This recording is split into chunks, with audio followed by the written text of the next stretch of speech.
A very good afternoon to each one of you. Thank you for joining us for this exclusive session, and thanks to all who have joined online for this session. I'm Rupa, Secretary at BCIC. Welcome you all for this training workshop for SMEs on Industry 4.0. The session is organized under the aegis of Industry 4.0 of the Chamber, that is chaired by none other than Mr. Chandramouli, who is the past president of the Chamber, and co-chaired by Mr. Jagannath, who is the CEO of M2 Next. It's a BFW subsidiary. And BCIC expresses its sincere thanks to K-Tech Center of Excellence, Mr. Himanshu Parmar, who is there to make the presentation today, who is the lead industry engagement. Welcome, Mr. Himanshu Parmar. And he is joined by Mr. Vasuki Kashyap, who is the enterprise lead of Open Innovation Partnership and Startup Investor Relations. So welcome you all once again for this exclusive session they are conducting for BCIC. And BCIC thanks all our annual sponsors for their support to the Chamber in all the activities throughout the year. And now I would request Mr. A. Chandramouli, who chairs our Industry 4.0 expert committee, to take it over from here. Over to you, Mr. Thank you, Rupa. Thank you, Mr. Himanshu. Thank you, Mr. Vasuki. Leaders coming from NASSCOM, spreading the message of Industry 4.0 across the length and breadth of this country. I understand more than 100 SMEs have been already transformed digitally in the manufacturing sector with the drive from NASSCOM and the SME Connect. The program is called SME Connect, sir. Yes, SME recently started. Correct. SME Connect recently started, and K-Tech is it a PPP organization? Yes, Karnataka government. It's part of the Karnataka government. MeitY, Ministry of Electronics and Information Technology. Ministry of Electronics and Information Technology. And what is why there? Yes, Technology. It's a technology. So I welcome all those who are present physically in our cabin here in Bangalore Chamber of Industry and Commerce. And I also welcome those who are online. Some of the industry associations, I believe, are connected online. And we will also post this session, which is a very, very important knowledge sharing session by NASSCOM. And it will be going on YouTube, social media, later on LinkedIn and other things, so that widely people can benefit out of it. I am Chandramouli, chairman of Industry 4.0 committee. I used to have a career in machine tool industry before this, in Makino and Starog Heckat, Japanese and Swiss majors as a managing director. And before that, in other industries like consumer goods, electrical industry, and so on and so forth. And I've been the past president of the Bangalore Chamber of Industry and Commerce in 2015. Welcome all of you. And let me make some introductory keynote remarks. And those who are present here, I see some manufacturing friends, both from the machine tool side and the machining side and other fintech and other. And above all, we have our leaders from BSNL. Right? BSNL is the one which makes this possible. That without internet, we cannot talk about Internet of Things, right? And Internet of Things really is the backbone, right?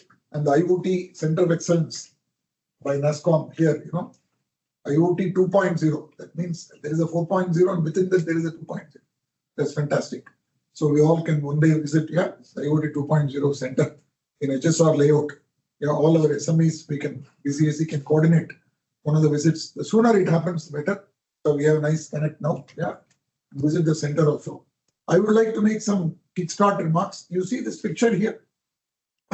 What do you gather here? You see a tractor there, and you see some tractor clutch and brake components. May I request all of you to keep your mobile phones off or in aeroplane mode, which I did. So the clutch and brake components, you have to move your cursor. That's where the difficulty of navigating arises, right? Right. There are many parts inside that. From the introduction, I suddenly jumped into this because unless and until we talk about a case study, we don't understand the purpose of doing whatever we are doing. Today we are talking about Industry 4.0. So the why of Industry 4.0 is more important than the what of it and the how of it.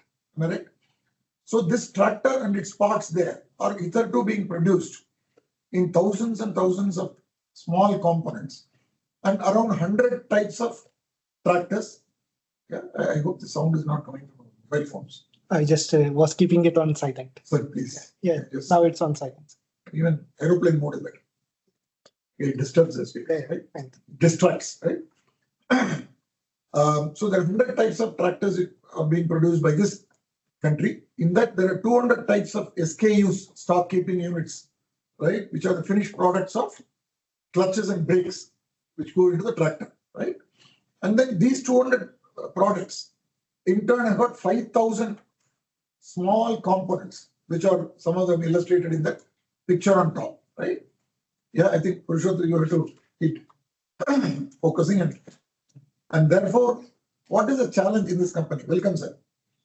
The challenge in this Indo-Korean joint venture company in Chennai, right? I can't mention the name of the company.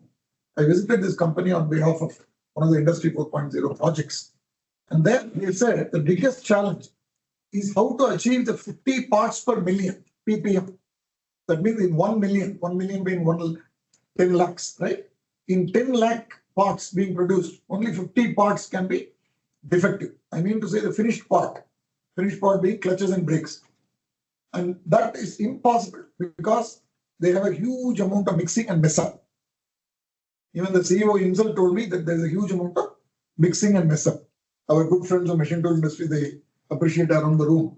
What is the meaning of the mixing and mess up, right? When there's so many variety of parts and in the shop floor, in the assembly line, our assembly process engineer and manufacturing engineers are here. We do understand this major challenge in manufacturing sector, which I call it the variety of parts, right? The reason I'm focusing on this purpose behind this 4.0, afterwards, Mr. Vasuki and Himanshu will make a detailed technical address. Let's move on now. Yeah. The quality is a primary motivation behind this industry 4.0. Everybody talks about productivity and energy and so many other, lot of jargons. But the primary thing, in my opinion, the drivers, the key drivers, as you can see here, is a mass customization. What is mass customization? Mass customization means mass production. At the same time, no one component is similar to the other. None of us are wearing the same shirt, right? Unless they come from a uniform from Ace Designer and here with Bhargava.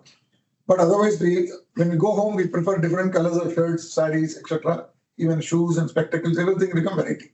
Imagine the same situation in manufacturing sector, in engineering sector. There is a huge amount of variety. I just illustrated with that Indo-Korean example.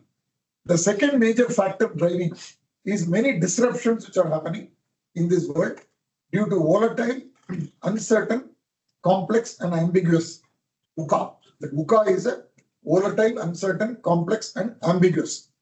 That's a word. Yeah? And you all had a taste of it during the pandemic. During pandemic, many of us were totally disrupted, right? Both in terms of the manufacturing and at our homes. I don't need to explain that because all of us experienced it. The third major driver is lean manufacturing. Some of you would have heard of. Is unable to solve some of the problems, particularly the variety problem. Lean manufacturing has proved itself very well in a standardized production environment. The moment to bring in a non-standard environment with the different varieties of products and processes and child parts, the operational excellence. What is operational excellence? How to do things faster, better and cheaper. Faster, better and cheaper. Quality, delivery and cost are the three mantras of the lean manufacturing. And how to achieve these three mantras when there is a variety of components, when there is a variety of finished products, right? Today, in the two-wheeler industry with the electrical vehicles, you already see a exploding variety of two-wheelers, not to speak of the two-wheelers which we had before the electrical vehicles came, right? The youngsters know it better than me. And the last but not the least is a product life cycle management, PLM.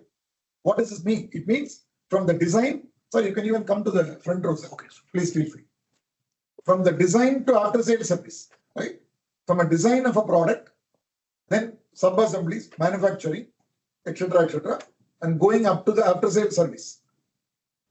The entire chain, as we call value chain of the manufacturing subsystem, should be visible to everybody in the system.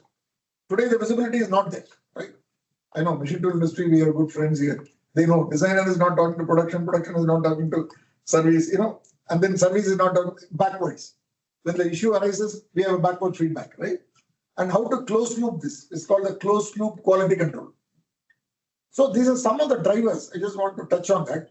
And the lean journey has gone from 1.0 to 2.0, 3.0, 4.0.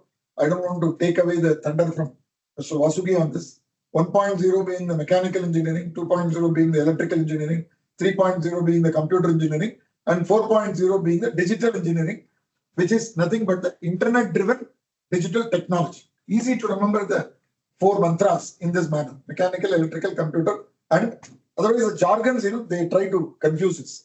Next slide. Now, these are the technologies. I don't want to dwell on this technology. NASSCOM is the author leader on this.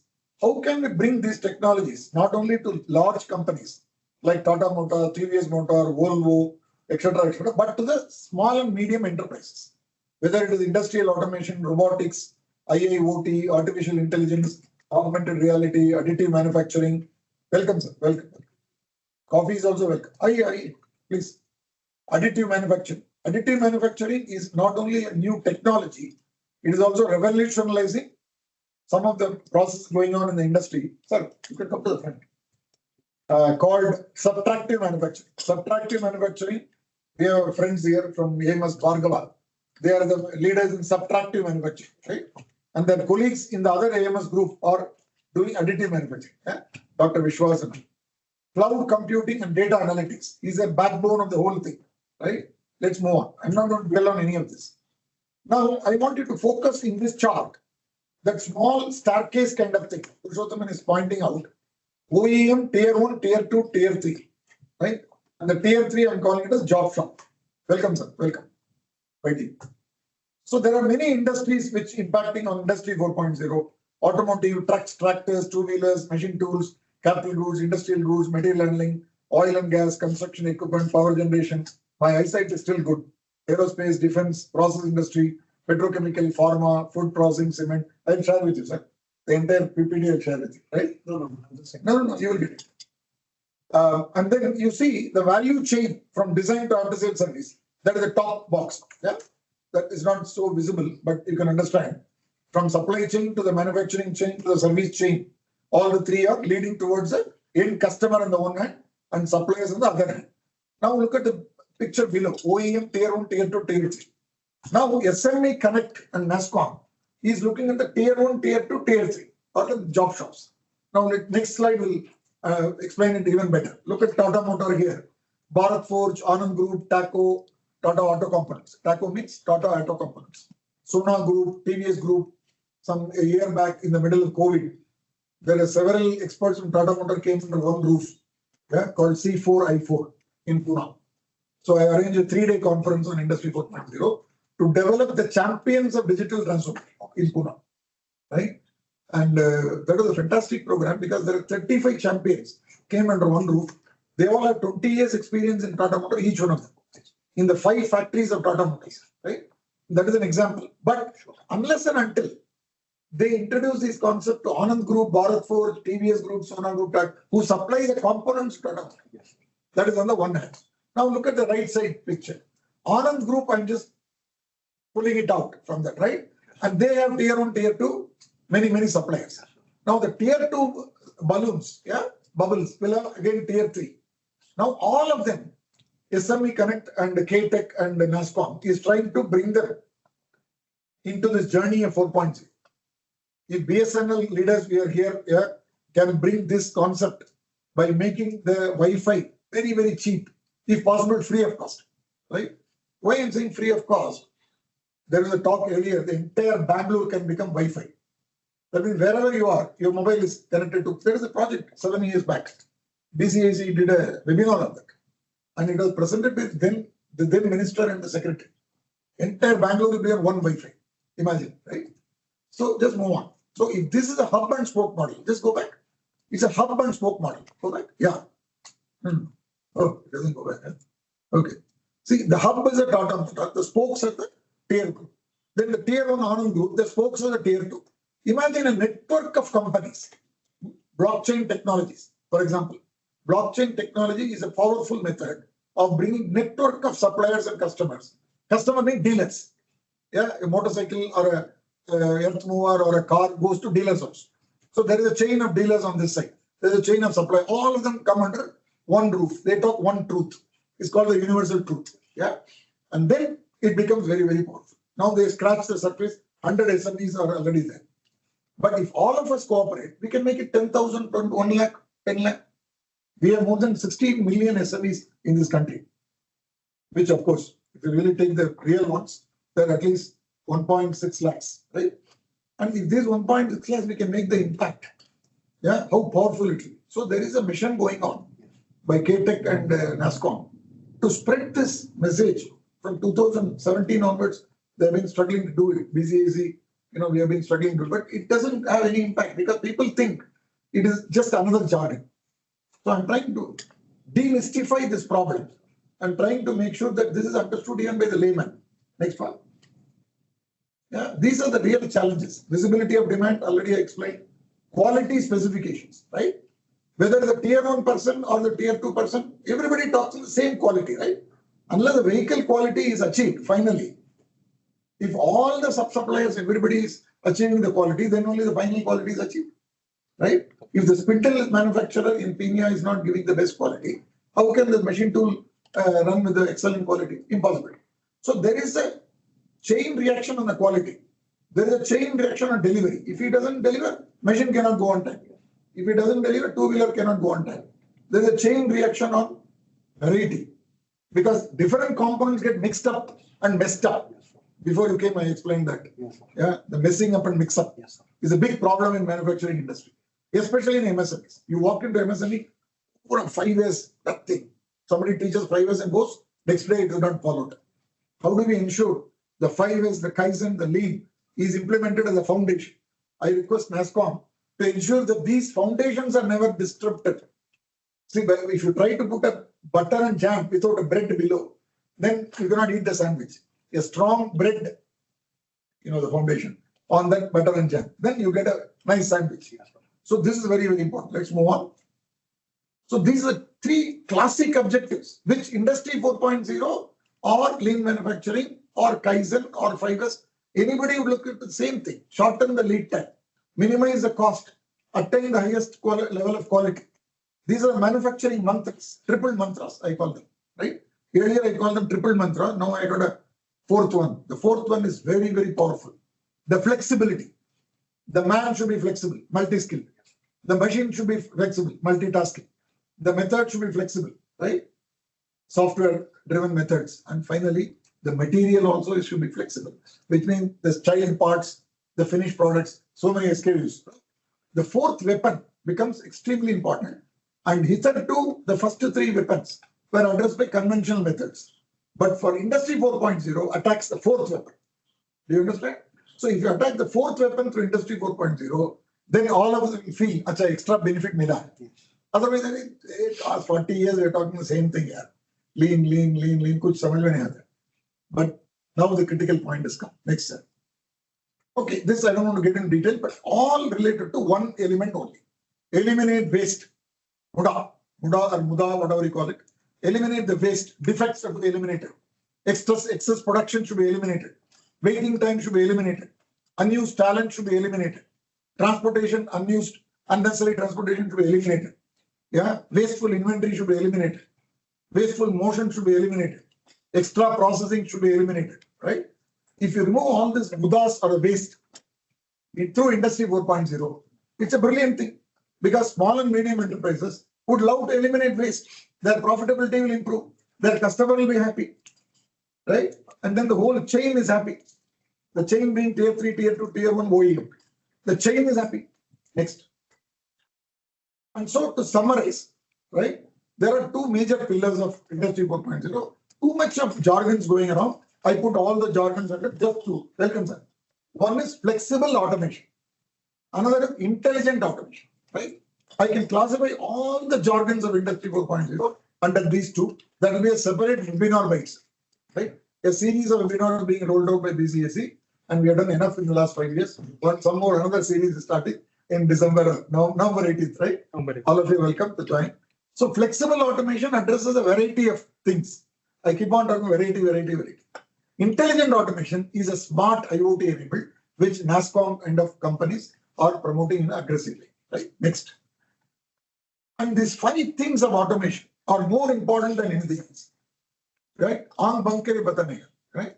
The dull, dirty, dangerous, difficult, and distancing. Did I say without looking at it? Yeah. I looked at you. Yeah. Yeah, I look at you. The dull, dirty, dangerous, difficult, and distancing. Correct, sir? So we have to buy heart this. Why we should buy heart this? It's not by heart, it is in the heart. It is in the heart. We don't have to buy heart, right? And these are the primary reasons for automation. We should not mistake. Automation bana ke aadmi ka naukri chale jata. Unemployment is created by automation. This is a big myth in Indian market. If you demystify this myth, I will tell you, the 16 million SMEs will adopt it immediately. I know for a fact, democratization is happening in the small and medium enterprises through collaborative robots, right?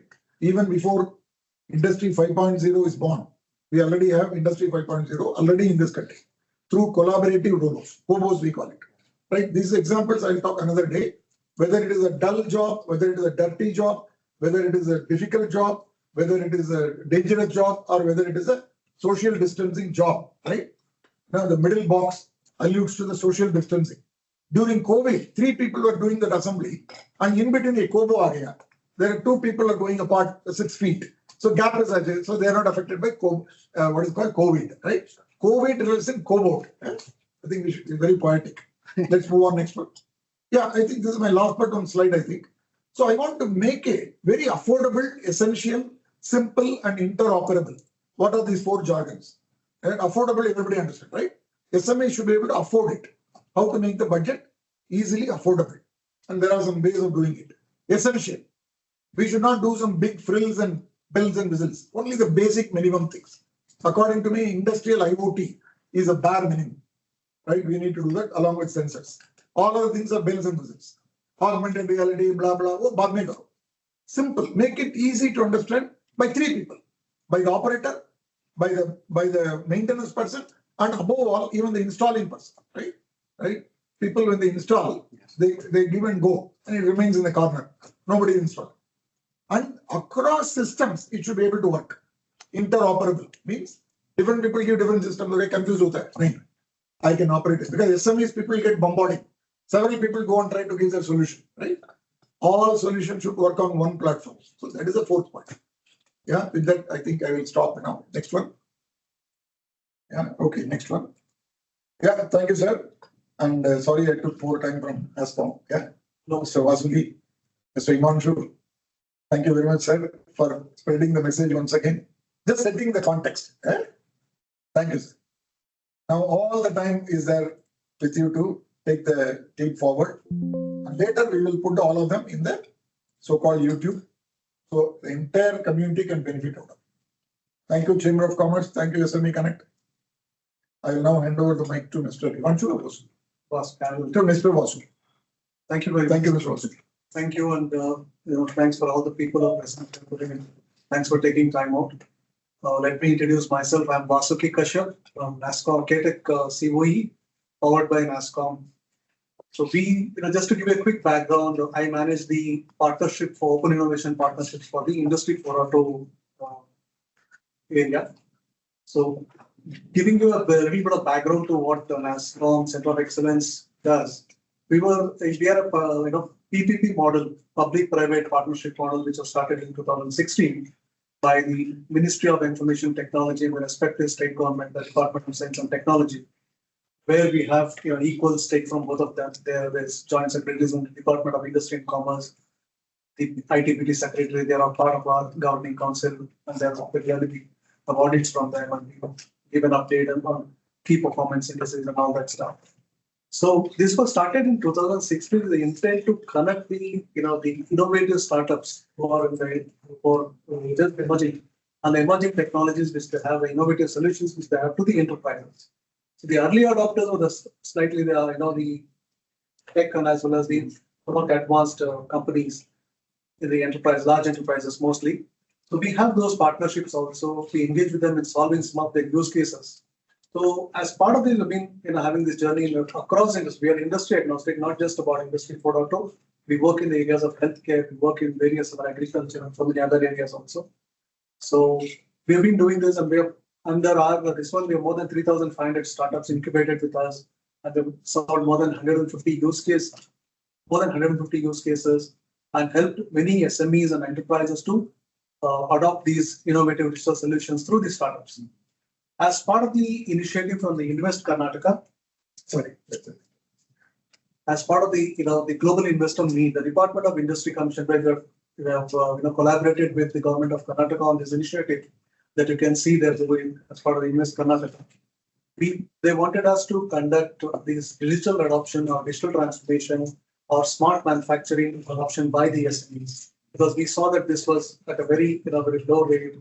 They wanted to take this on an accelerated mission.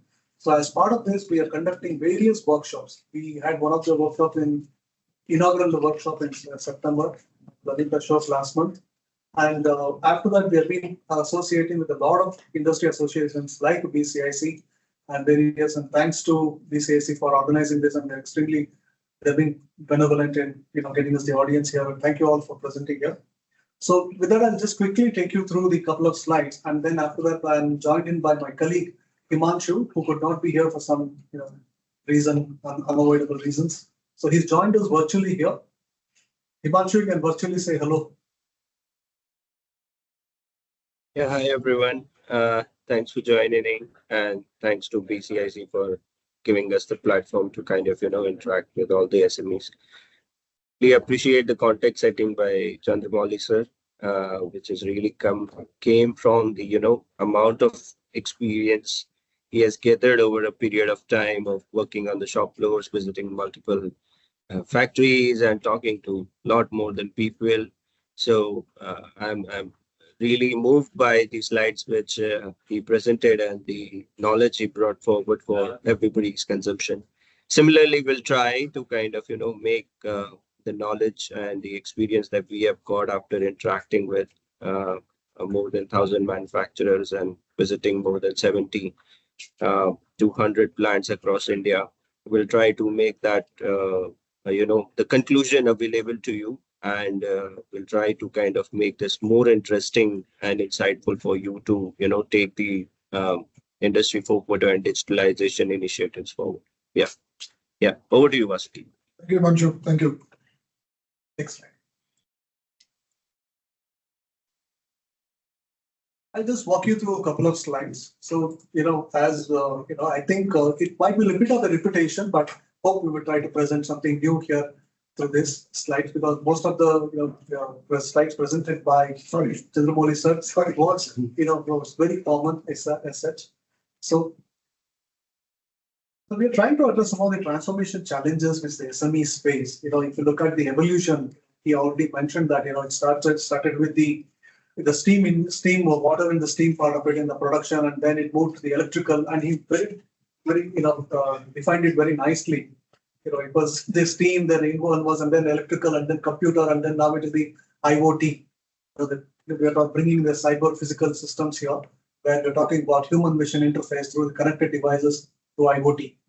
So where you can collect all the data, and how you can derive insights from them, and how you can make more efficient in terms of operational excellence, or how you can bring in other machines, the robots. Yeah. So as part of this exercise, we did an extensive survey across 313 enterprises, which consisted of both SMEs and as well as the large enterprises. And if you see here, we asked them some of the questions like, are you new to this, and whether you know about it, and have you adopted these technologies? And if you know it, then did you recently adopt them? Or if you already adopted, what has been your experience? Have you been reaping benefits out of that? And just click the next one. So if you see that, there are 43% of SMEs and about nearly 24% of large enterprises said yes, they are new to it. But at the same time, you have the no but not adopted is, you can see there is a 33% or 31% kind of percentage of people who have said that. So if you look at coming to the extreme right side, where the gray boxes are, adopted and reaping benefits just about 9%. That's where we come into play and say that what are the kind of myths that you have or the operational challenges that you may be facing today. We're trying to address that with small digitization and some of the solutions provided by, there are many startups or it could be some of the other SMEs that you can, adopt them and make your operational more efficient. And probably it will here, address some of the, how we can have a better bottom line. Yeah, just adding to that, if we can go back to the previous slide. That's Yeah, yeah, if you can hold on to that. So as I think Mr. Chandramouli was saying, he shared an example of how OEMs and connected to tier 2 and tier 3 companies, which are mainly SME. So here there's a difference we have tried to show between the digital adoption, which is being spearheaded by the OEMs these days, and digital adoption by the SMEs. And this we have tried to cover by taking sample from 300 people. And here you can see that there's a skewness between the digital adoption by the SMEs and large. So but you have seen the SMEs are majorly falls into the first and second category, which is either they are new or they are new, but if they know, but they haven't adopted. And if you see the large companies, they have now started spending on technology. They've started adopting, they've started get to know about things. You see majority of chunk, which is falling in the second and third stage of, their digital journey. And another thing is that if you compare where the current the boxes, that if you compare large and SMEs, you will again see the difference that majority of large say have adopted, and many of them has adopted and realized the benefits also. There's a good chunk there who have realized the benefits, and SMEs are still behind in this journey, where the experience needs to come that they adopt and they realize the benefits. So but that's where whole the effort is we are making to kind of make this experience available to them. Yeah, Vasuki. You can go to the next slide. So when we did the survey, some of the examples of the challenges that we came across and some of the field visits that our team made, we found that, yes, there is a labor challenge. My worker leaves, and without notice, and it's so difficult. This you must be definitely on a day-to-day basis. You must be facing this, and there are certain operational costs, which could be the energy bill of the plant and increased after wear and tear, and the maintenance is not so great. So then comes the inefficiency and productivity part of it. So not sure how how the efficiency of the plant is running at what cost. He doesn't have the data available with him at the fingertips. He has to probably look into all the manual data that he has, and then I'll probably depend on others for managing the day-to-day operations.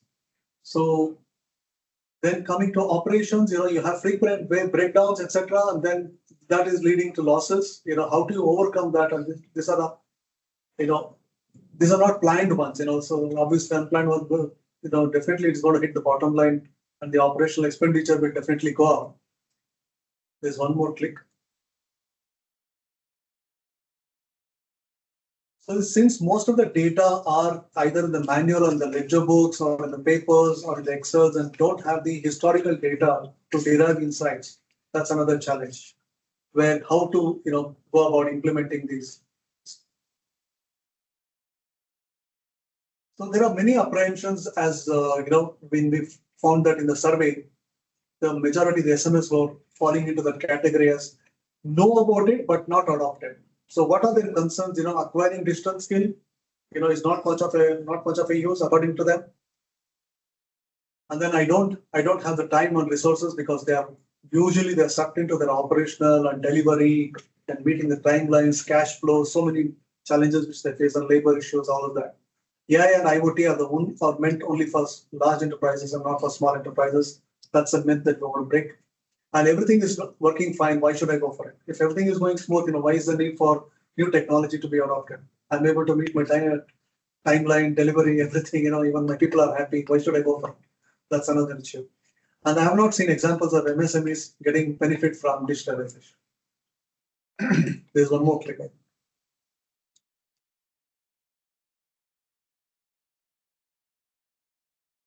The last one is very interesting.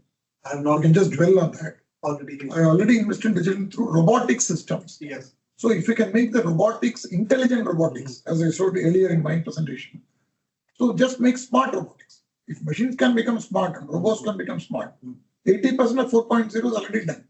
Your AI and AR can wait. See, that's a different revolution. AI revolution is another next level revolution. But I think many of the SMEs are ready to adopt robots. They only don't know that there is a concept of smart robot, which can also read the data, right? Particularly in welding industry, robotic welding is very famous, where it is able to achieve the quality which normal automation or mechanization is unable to achieve. There's a famous example, I just want to dwell on it. The major difference between mechanization and automation, right? In 1970s, one kitab I just happened to run into. It said that, they're very interesting. Mechanization, automation, they sound similar, right? But automation is the one with mechanization along with closed loop data. If the data is also available and intelligently the data is used together with mechanization, it becomes automation. This is a beautiful definition, a textbook definition. So I think so. So that's the next slide, sir. What you have just explained. Yeah, I don't want to take time, but I was very curious to see the last point. I've already invested digitally through robotic systems. Is it apprehension or is it advantage? Yeah. Both ways. It's both ways. Thank you, sir. Proceed. So many find the automation similar to, already digitized it, digitalization, but they are different. Automation and digitalization, we would say what are the benefits? You focus on workforce, it saves time and improve quality, replace manual tasks with machine, with the interface of machines and all of that. Whereas the digitalization, it helps you integrate across cross-functional, brings in cohesivity, and you have the data on top of your hand, and then focus on your operational efficiency by leaps and bounds. That's not just by a few percentages, and improves process and helps you make decision better. And you can take decision based on the data that's available to you, the insights available to you, and you are able to do the human machine interface as well, HMI part of it. So that's where. So here I would like to take a break and allow my colleague Himanshu to take over from here. Yeah, Himanshu, over to you. Yeah, thanks, Vasuki. So, as Vasuki rightly just said that, and as Mr. Chandramouli was also said that automation, and when we interact with a lot of SMEs, we also came to know that many of the SMEs have already the best machineries in place. We have interacted and this we have found mainly in high-tech sectors or the sectors where you have a mass production and new factories are being set up. So currently, whosoever is establishing, new factories, it is establishing with the best possible automation available so that, they can focus on generating large quantity with, less resources put it on it. But when we talk about this automation in place, there's also need to focus on the digital part of it. What softwares are available, how we are fetching the data, how we are, making use of that data, as Vasuki was explaining. And we have found this in many places that SMEs generally record their operational data into the papers. And when we put this on paper, these papers, the data which is there on paper, how much machining time was there, how many defects were found in the job, how much was the delay in the meeting, my delivery timeline. All these things we are capturing on the papers, and then after few days, some of our supervisor put this on Excel, and there's a hardly time available with the leader or the business owner to kind of review this historical data and take decision based on that. So the idea is to make the data real time available and use it for transforming our challenges into the opportunity. So here we have tried to bring out some of the examples of some solutions which can use this data and give you some business benefits out of it. So if we go on click on a number one, these are basically where we are using a lot of paper-based data. So rather than writing things on paper, there are solutions available from using which you can go from paper to digital. These are called e-log books or data logging software. So rather than writing things on your sheet, you can punch this data on these kind of digital structures available with you. And this data basically gets accumulated in your dashboards, and you can see the desired KPIs, and it gives you a platform to analyze this data forward. There is a involvement of a manual intervention in this, because somebody is recording this data. It is not coming directly from the machine. However, it is still better than your paper-based process where we are writing things. There are a lot of errors involved, and this gets analyzed somewhere in future, whether this makes you more readily available to kind of analyze it is right away. So, citing an example, we were working with an engineering company who adopted these kind of solution, and they saw 20% saving in man hours, which was only consumed in managing the data. And another thing, the supervisor starts working this kind of digital system, which also brought a cultural shift. There was a resistance for sure. Using the systems, getting habit of it. It's sometimes it's a little bit, it takes time to go through that learning curve, but ultimately they were able to make it. Yeah, we can go back to the slide. Now, second is, as Mr. Chandramouli said, that he took an example of the clutch brake assembly. There were a lot of child parts involved and as the parts increases, it gets more complex in your system. So there are a lot of SMEs who work in the engineering domain, and there are issues that whenever you are assembling the product and this assembly has, say hundreds of parts available, one part gets missing and I'm due to my delivery deadline, and that deadline cannot get met. And then I'm putting my supervisors to run around on the shop floor to kind of, find that part or either make a new one in the short available time.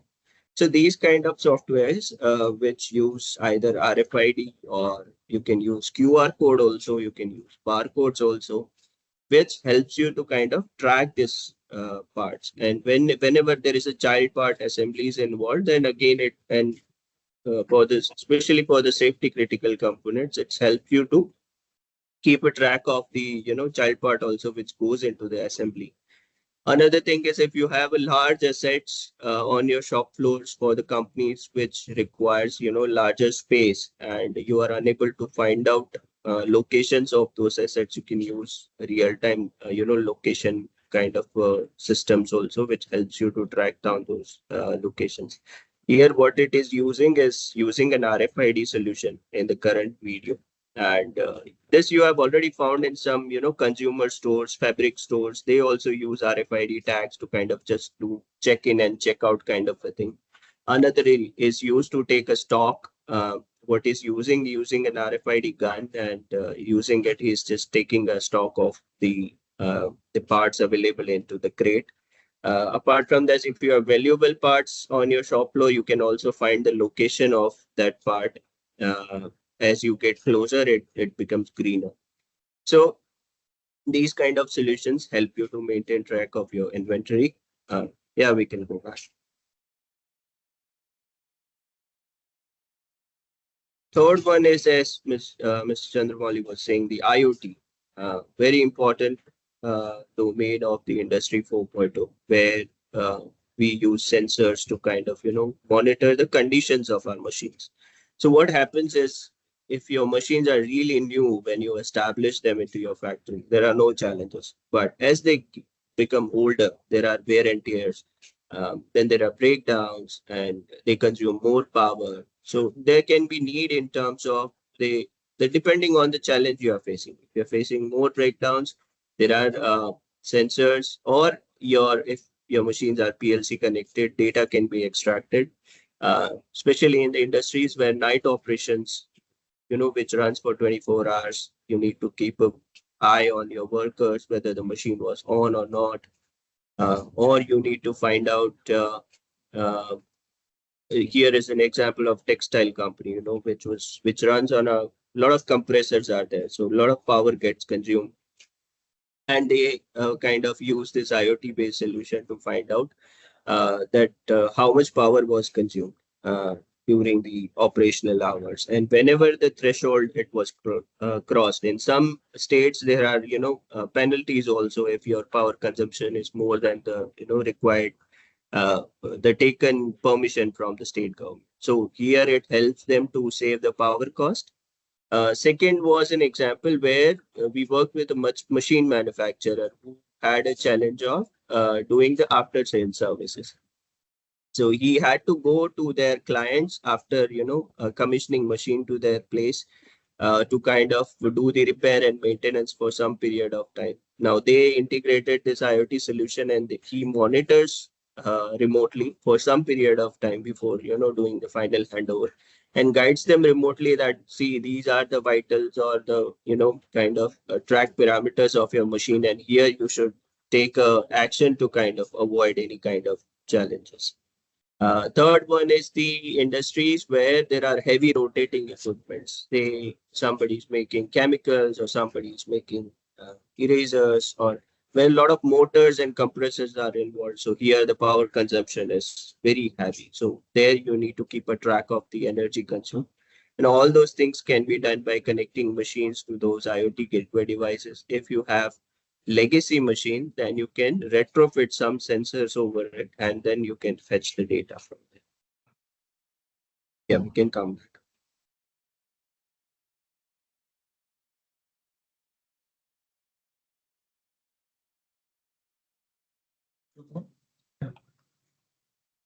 My screen is not moving.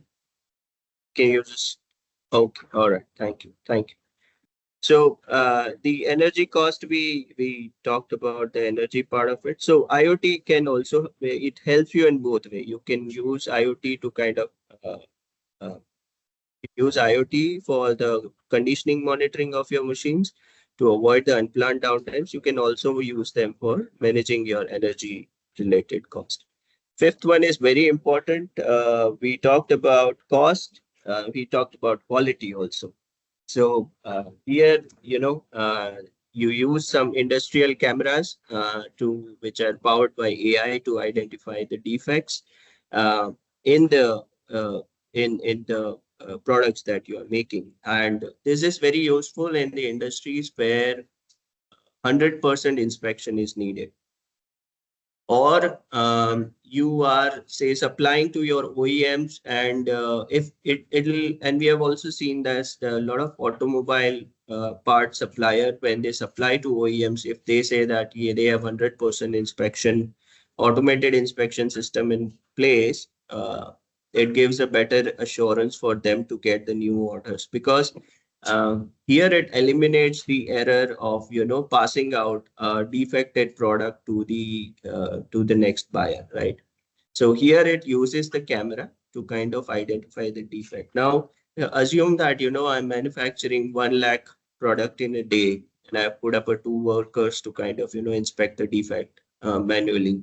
Now when that person comes in the morning, he has a best possible capacity available to kind of identify the defects, but as the time goes on, there is a fatigue involved, and there might be chances that the defect may go past.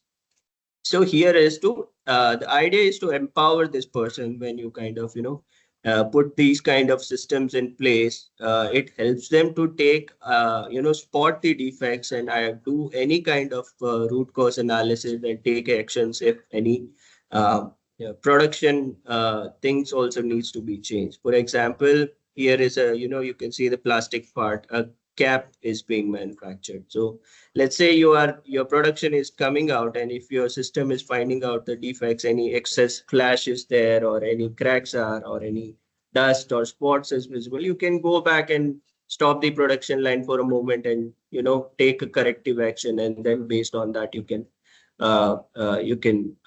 improvise the quality. So there are some examples. Again, this is a technology, but the implementation can be different in different industries. An automotive part manufacturer will use it to identify the defects in the products, or absence and presence also. Say if there is an assembly component, the camera will inspect and say that this part is missing.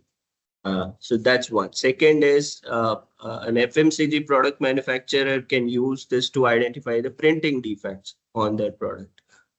Third is, say we took an example of pencil manufacturer who used to use this to identify defects in the raw material, because pencils are made out of wooden blocks, and if there are defects in the wooden blocks, the pencil will have those defects also. So similar kind of, the technology can be used in multiple ways in multiple industries. But the idea is that you use these kind of solutions to identify the defect and control your quality. Yes. We can come. Okay, sixth is the market reach part of it. So I would just take an example of, we can click on number 6. Yeah. So I would take an example. So this is AR, VR. This is again a far-fetched thing, but I would just take an example of one ceramic manufacturer I was talking to. And here is an example of crop science manufacturing company. So chemical and pharma, it is very difficult to make the industry visits in these factories because there are a lot of compliance which are involved. You have to wear some gowning and caps and everything. And another is I was talking to a ceramic manufacturing company who has to, market their tiles overseas when they export their products, and he has to take part in this expos thrice or 4 times a day, 4 times a year. So let's say if you can record your plant in some virtual format, which is easy and equivalent and has that augmented enriching experience for your buyers and visitors to give, where you can show your capabilities. If you're speaking, we don't hear you. Oh, okay. Audios. Is it audible now? Hello? Is it audible now? Hello? Yeah, we can hear you now. Go ahead. Yeah? Yeah. Can we have the presentation? Yeah. So these kind of systems, they are available to give an immersive experience for your buyers or the market players whom you want to, have a view of your plant and showcase your capabilities. So they are from AR, VR. I'll not use jargon, but what I'm trying to make this easily understandable to you to kind of use these kind of technologies and make them easy to kind of adopt in your plant. Can we go back to the presentation, please?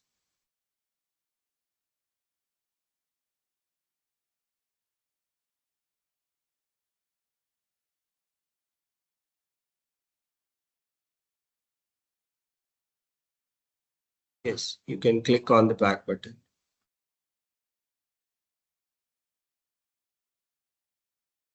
Yeah.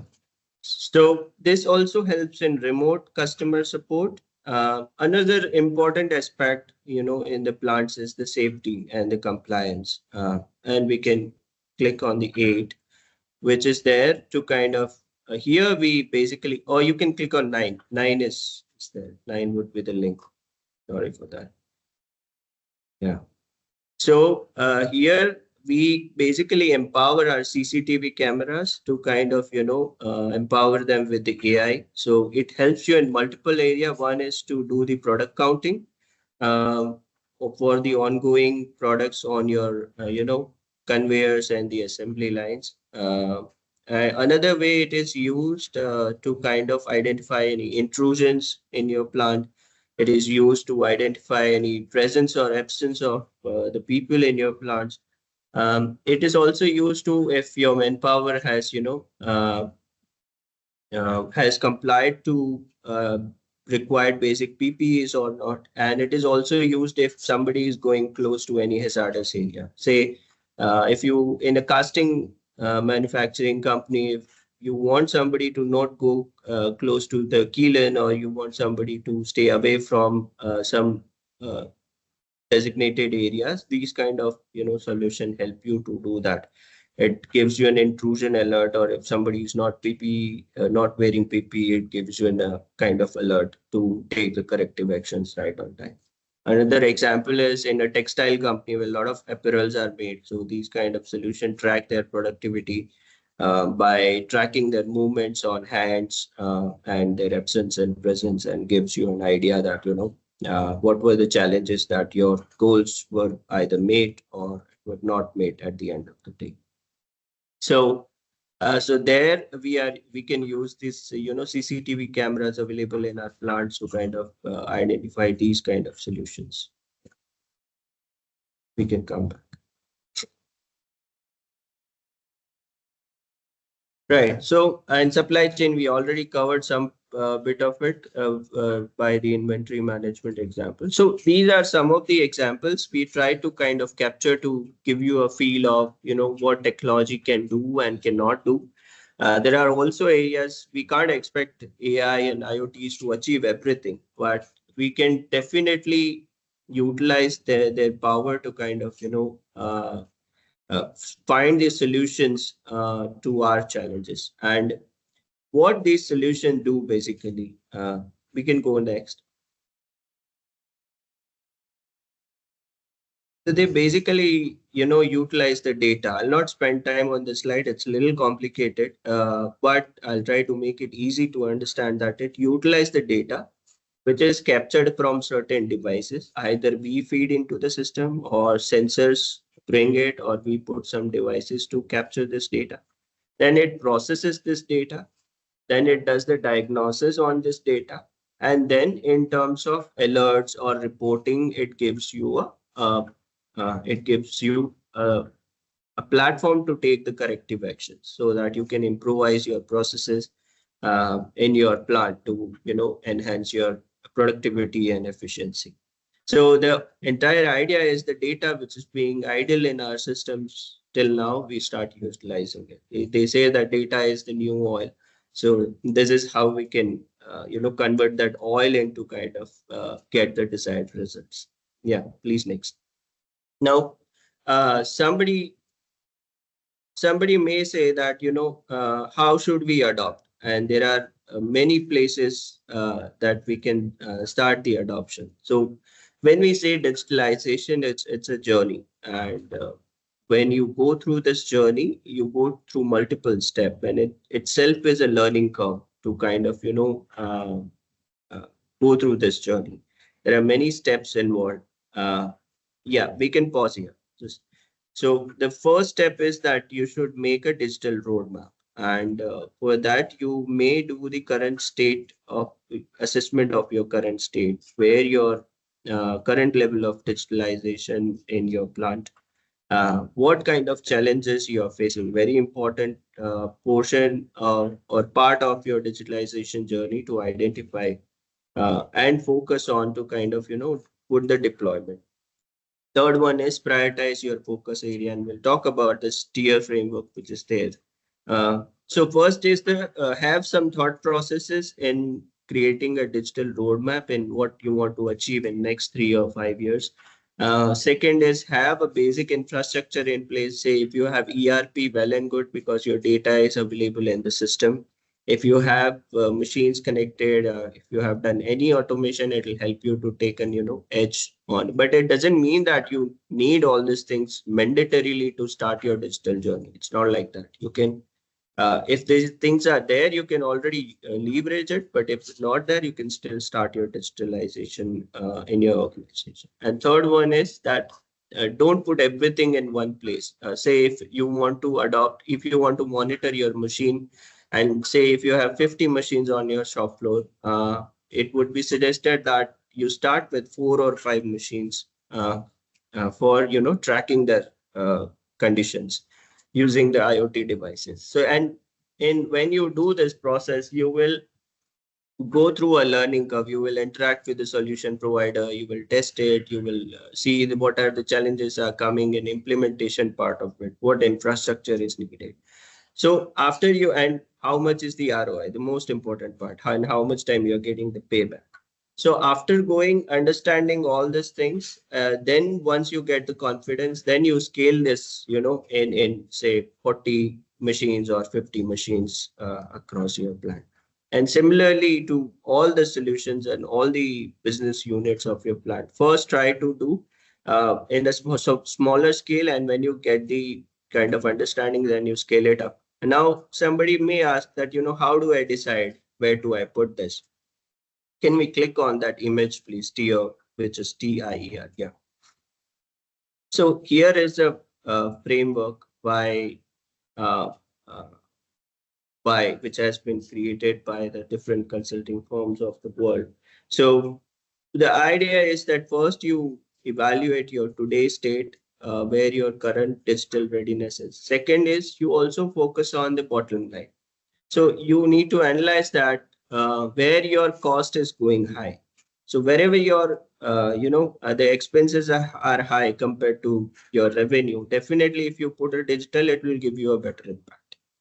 Third one is the business objectives. Mr. Chandramouli was talking about the product life cycle. So some of us have objective of say time to market is important for the industries like jewelry, ceramics, who have currently need of delivering newer products every day. Some of us has excellence and quality as a key criteria, say automobile or aerospace, who have to meet that precision level with the higher skill required. So depending on the KPIs of our industries and our organization, we need to decide what are our business objectives. And based on that, we need to take a call where we have to deploy the solution. And the fourth is important is what is the digitalization level of my industry? Say if I'm from pharma industry, I'll have to see where other pharma industries have reached to in digital. If I'm from automobile, I'll see from that lens. If I'm from machine manufacturer, I'll see from that lens. So based on my peers, where they have reached in terms of digital by now, based on that, I need to take a call that, how much I should adopt the digital. Yeah, we can come back.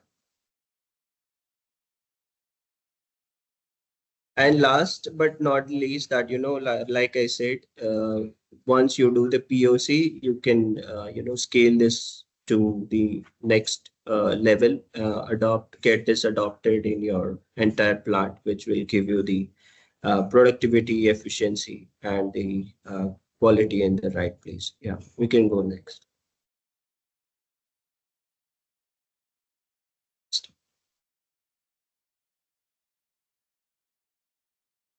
Next.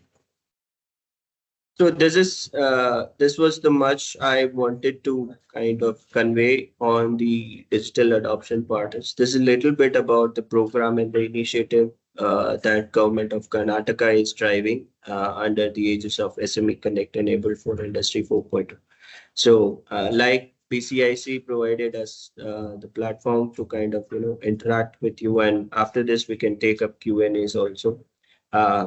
So we will be doing workshops across different clusters of Karnataka, and we will be covering this parts, trying to sensitize the SMEs. Go next. And those who are interested SMEs can come forward and nominate themselves for adopting these solutions. We will understand your challenges. And then we will help you to connect with the startups or tech companies who provide these kind of solutions. And when the deployments happens, you will be there to kind of, guide you through the implementation processes. Yeah, next please. The idea is to, create some role models, which can be definitely from all of you to kind of, bring this out. We are aiming that if we get successful adoptions, these solutions will be showcased in the Global Investor Meet Karnataka to kind of, inspire many other SMEs to kind of adopt the digital. And at least we can start from now onwards. You can come forward and let us know that you want to adopt digital in the plant, and then we'll help you to kind of drive digitalization in your company. Yeah, next. So here is the kind of, so how you can, utilize this program. So you can be, if you are manufacturing SME, you can get hand-holding support to implement smart solutions at your plant. At the same time, if in this audience, if there are, solution providers, startups or tech companies who provide these kind of solutions, you can tell us about your solution and we'll be happy to connect or put your details, out there on the website to as available solution providers for the manufacturers who are looking for it. So, and we will request BCIC to also circulate this particular slide with the audience later on as well for them to take part in this program. You can scan and register your interest, and then we will be reaching out to you. If there are any association members available and you want these kind of workshops to done at your locations or either in your clusters, we can come and plan out some some sensitization and awareness workshop on that as well. Yeah, we can go next. That's all. So thank you so much. Thank you all for your patient listening. Thank you, Mr. Chandramouli and Ms. Rupa and BCIC to provide us this platform to interact with the everybody over here, and to all the SMEs. Thank you for taking out the time from your schedule to listen to this. We are trying to kind of make this possible, and basically aiming for a digital-led industrial growth in our country and our states. So if we have any questions, we can take it. Questions, feedbacks, remarks. If you want anything further, please do let us know.